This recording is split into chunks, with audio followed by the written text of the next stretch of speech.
Satu unit mobil berangkat menuju rumah sakit di Quantum City dengan tujuan untuk menjenguk Darren yang dirawat di sana.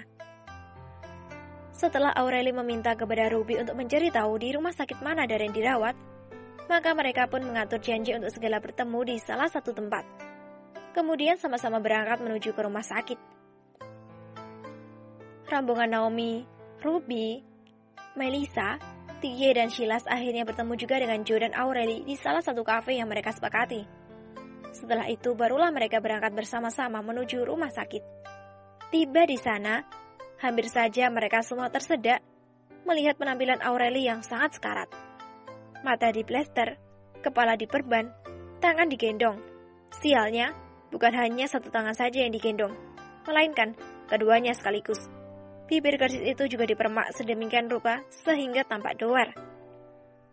Singkat cerita, penampilan Aureli ini persis seperti mumi hidup. Ide siapa ini?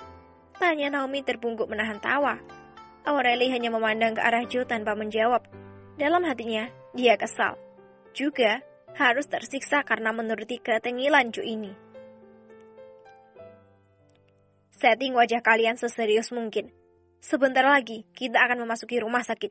Jangan sampai pengorbanan Aureli ini jadi sia-sia. Bukan begitu, Rel? Tanya Joe. Dia juga nyaris tertawa terbahak-bahak melihat wajah kesal yang ditunjukkan oleh Aureli. Setelah semuanya menguasai diri masing-masing, barulah mereka memasuki rumah sakit tersebut dengan dipimpin oleh Naomi.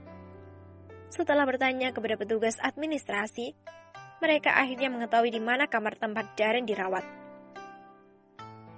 Menyusuri koridor rumah sakit tersebut sambil melihat-lihat, akhirnya mereka bertemu juga dengan kamar dengan nomor yang sesuai petunjuk dari petugas administrasi tadi.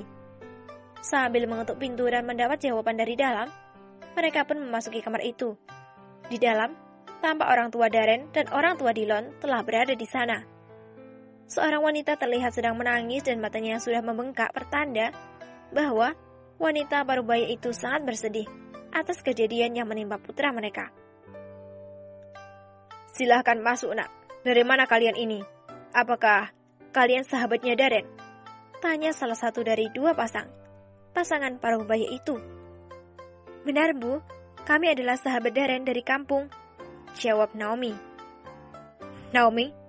Panggil Dillon yang melihat ke arah rombongan pemuda yang baru saja sampai itu. Bagaimana kondisi Darren? Tanya Naomi. Kondisinya sudah stabil, tapi beberapa tulangnya patah, jawab Dillon berat. Dillon kini memandang ke arah mereka satu persatu dan berhenti di satu sosok yang berpenampilan sangat mengenaskan. Aureli, kau juga terluka? Tanya Dillon. Aureli hanya mengangguk saja sebagai jawaban atas pertanyaan pemuda itu. Sebenarnya, apa yang terjadi? Tanya Ruby tidak tahu.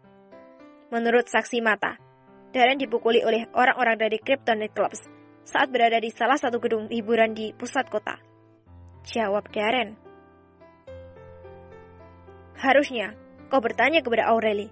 Dia kan bersama dengan Darren ketika kejadian itu, kata Dillon pula. Aku menemukan Aureli tergeletak pingsan dengan pakaian compang-camping di tubuh penuh luka di jalan masuk menuju asrama. Setelah dirujuk ke rumah sakit, katanya Aureli pingsan akibat benturan benda tumpul yang tidak tajam di bagian belakang kepalanya, jawab Joe.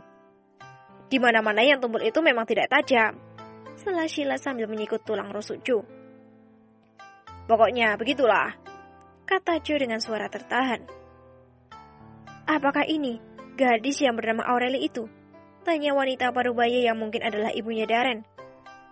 Benar, Bu, sahabat saya ini adalah Aureli, jawab Naomi. Kemari, nak, kau tentu sangat menderita, kata ibu Darren sambil memeluk gadis itu. Ah, kata Aureli berpura-pura kesakitan. Aureli ini, Anda jadi artis, pasti setiap jam dia akan memenangi penghargaan balon di OR, kata Tia yang mengagumi drama yang dilakukan oleh gadis itu. Sialan, Ballon d'Or itu bukan penghargaan untuk artis, tapi itu adalah penghargaan untuk pemain sepak bola, kata Joe meluruskan kesalahan Tia. Apalah itu, pokoknya itu juga, jawab Tia sambil nyengir. Mahasiswa tapi bodohnya selangit tembus, maki Sheila sewot. Apa kau mau jadi penghuni rumah sakit ini menemani Darren? Tanya Tie mengancam. Shh, kalian ini, kita sedang di rumah sakit, jangan ribut. Tegur Ruby membuat kedua pemuda itu mengatupkan mulutnya. Kini, setelah wanita parubaya itu selesai dengan tangisannya, dia langsung menanyakan kepada Aureli apa sebenarnya yang terjadi. Sebenarnya, apa yang terjadi, nak? Mengapa Darren bisa diserang oleh orang-orang dari Kryptonite Clubs itu? Tanya Ibu Darren. Saya juga kurang pasti, Bu. Namun, ketika kami baru saja keluar dari pusat hiburan, tiba-tiba ada sekitar 12 orang yang datang. Mereka lalu menyerang Darren. Saya berusaha untuk membela, namun saya juga dipukuli dan akhirnya pingsan. Jawab Aureli berbohong. Apa kau tahu apa penyebab kejadian ini, nak? Tanya arah Darren pula, yaitu Tuan Bronson. Saya kurang tahu, tapi siang tadi di kampus, saya melihat bahwa Darren berkelahi dengan Duff Clifford. Jawab gadis itu, menceritakan apa yang dia ketahui, tapi dia tidak menceritakan apa penyebab dari perkelahian itu. Duff Clifford, celaka kita. Apakah mereka nanti akan menyerang kita juga? Kali ini wajah ayah Darren mendadak pucat. Dia dapat membayangkan bahwa putra mereka ini telah menggali lubang kuburnya sendiri. Darren juga berkelahi dengan Reynard Law yang membuat orang itu terluka. Kata Aureli pula menjelaskan. Bertambah lagi musuh. Sialan. Apa yang dilakukan oleh anak ini? Kata Tuan Bronson sambil mengacak-acak rambutnya sendiri. Bukan salah Darren, Paman. Mereka lah yang terlebih dahulu memulai perkara. Aku mengetahui penyebabnya adalah mereka ingin memperebutkan Aureli ini. Tentu saja, Darren marah. Jawab Dillon menceritakan yang dia ketahui. Masalah wanita ternyata. Sudah, kau diam saja Dillon. Jangan membuat silang sengketa lagi yang bisa menyebabkan keluarga kita mengalami masalah. Kata ayah Darren memperingatkan. Baiklah Paman, saya berjanji tidak akan membuat masalah.